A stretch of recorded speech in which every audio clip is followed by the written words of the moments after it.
Your Excellency, President Benigno S. Aquino, Honorable Secretaries Cesar Purisima and Greg Domingo, ladies and gentlemen, good afternoon. Mr. President, the Philippines is delighted to have the ASEAN Business Club on their official country visit here. The ASEAN Business Club, of which BPI President and CEO Cesar Consing and I are the Philippine co-chairs, is an association of the chief executives of ASEAN's most important business enterprises, all of whom are committed to the advancement of the ASEAN agenda. Led and founded by CIMB Chair Nazir Razak, who's here with us today, the ABC delegates visiting the country belong to leading companies in Southeast Asia, representing a diverse group of industries throughout the region. This visit, Mr. President, is timely as it coincides with the country's hosting of the ASEAN Finance Minister Summit, ably chaired by our own Secretary, Purisima, and the World Economic Forum of East Asia. I think for this whole group here, Mr. President, the Philippines has emerged as a clear choice to visit at this time when your leadership, your team's leadership, have really provided the country with an outstanding economic performance at this point in its history. We believe all of these results are a testament to the kind of leadership, transparency, and strength that the country has shown under your leadership and your government's team. And the whole team here, Mr. President, are just delighted to be here, to participate, I guess, in the events this week, and to share and participate, hopefully, in the success of the country. Mr. President, we thank you for granting us this moment. We know that this week is a difficult one for you and that you have many foreign dignitaries as well arriving. We're all deeply grateful, and we thank you for this brief opportunity to interact with us. If you'll please allow us, I'd like to introduce Dato Shri Nazir Razak, Chief Executive Officer of CIMB, who will also tell us a little bit about the ASEAN Business Club and the leadership that he's provided to this institution. Thank you again, Mr. President.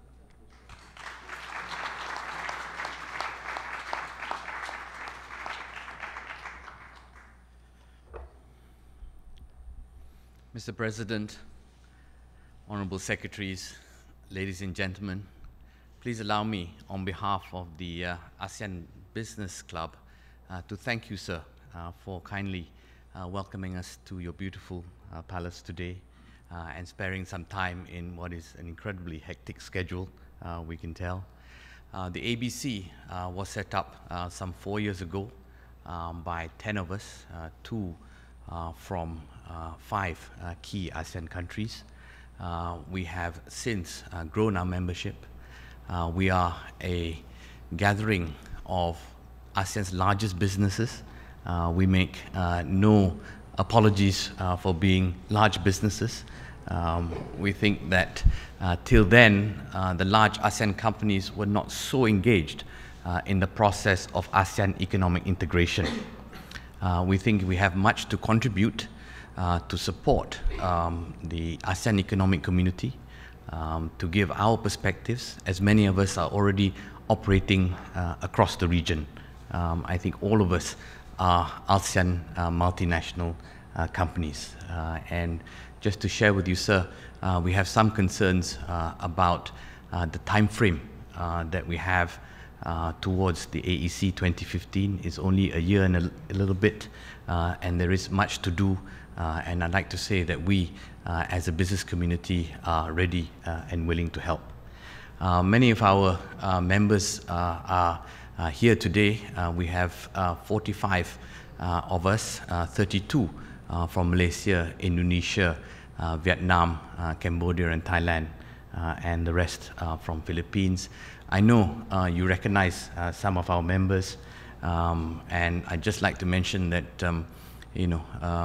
I know you know Tony Fernandez well, but please don't judge us by your impression of him. We are actually good people, sir. And we just like to do business, and we hope that governments will facilitate us doing business across ASEAN. Sir, with that, once again, thank you very much for your hospitality, sir. Thank you.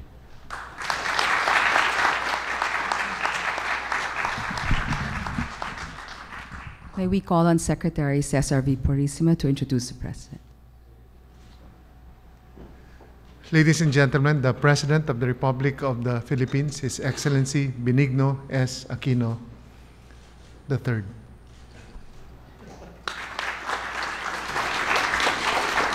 Thank you. Please, Secretary Cesar Prisma, Secretary Greg Domingo, of course, Mr. Jaime Augusto Zubel de Ayala, Dato Sri Nazir Razak, delegates of the Asean Business Club, honored guests, ladies and gentlemen, good afternoon. First, let me apologize for making you wait. I'm sure your time is very precious.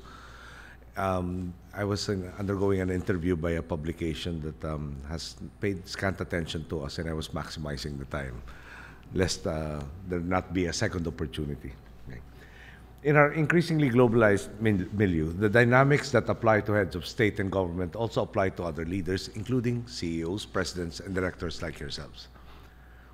I believe we can all agree that our operations function more smoothly when we are given the chance to interact and work together, to exchange best practices and even coordinate efforts towards achieving inclusive and sustainable prosperity and progress. This is, after all, the principle behind, I understand, the Asean Business Club. Another idea I hope you will likewise agree with is whether we are leaders of a company or a country, is it not true that our driving force must be the betterment of people whose lives we are responsible for?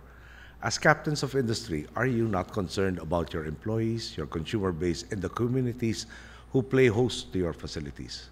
After all, you would not have reached such success today without understanding the truth that your business growth has always relied and still relies on the millions of people that you interact with.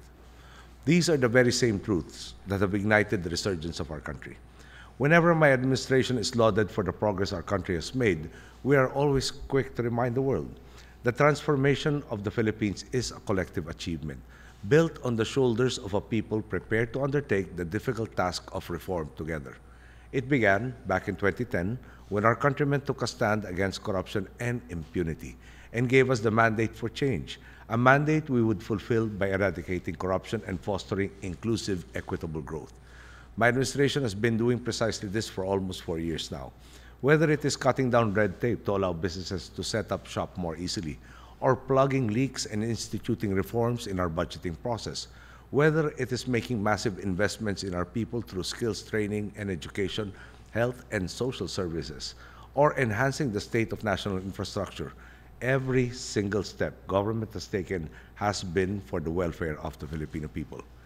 The commitment to good governance has already borne fruit. Just to give a couple of examples, the Philippines has consistently bucked the global trend, with economic growth remaining high and even surpassing our targets. This is partly because, to a certain extent, external volatility and subdued global demand has not affected the country since we are neither resource-dependent nor export-oriented. Thus, our IT BPO sector continues to remain a strong driver of growth, while manufacturing is experiencing a resurgence because of, amongst other factors, robust domestic demand. This strong domestic demand is another indication of the potential that investors see in the Philippines.